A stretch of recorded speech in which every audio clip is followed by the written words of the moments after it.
কে বিভ্রান্ত করা হচ্ছে বিভিন্নভাবে যে তারা নির্বাচন বিলম্বিত করার জন্য রাজপথে নেমেছে।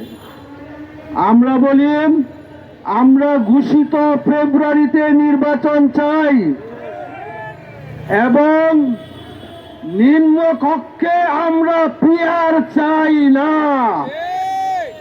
ভালোভাবে বুঝতে হবে, নিম্ন কক্ষে আমরা পিআরের পক্ষে নই।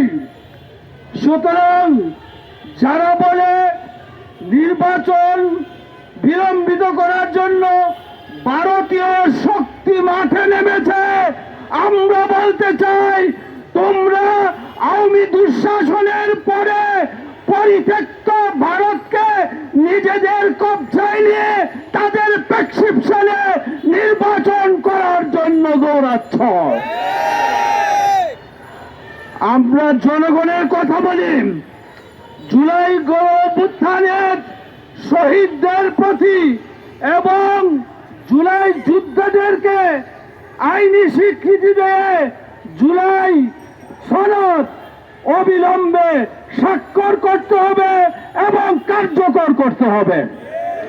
আগামী সংসদের জন্য আমরা এই জুলাই সনদ বিলম্বিত করতে চাই না। আগামী সংসদে কে ক্ষমতায় আসবে সেটা আমাদের জানা নেই। যারা যুদ্ধ করে দেশকে ফ্যাসিবাদ মুক্ত করেছে তাদের সুরক্ষা চাই, তাদের শহীদদের মর্যাদা দিতে চাই।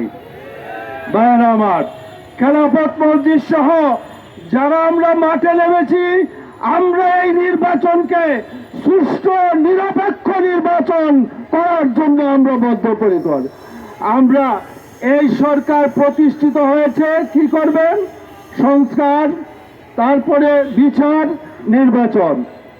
সংস্কার, প্রয়োজনীয় সংস্কার এটা অব্যাহত রাখতে হবে এবং বিচার, দৃশ্যমান বিচার, এখন এই দৃশ্যমান বিচার হতে হবে এবং বিচারের কার্যক্রম অব্যাহত রাখতে হবে এবং অবাধ সুষ্ঠু নিরপেক্ষ নির্বাচন, আওয়ামী আমলের নির্বাচন আমরা চাই না।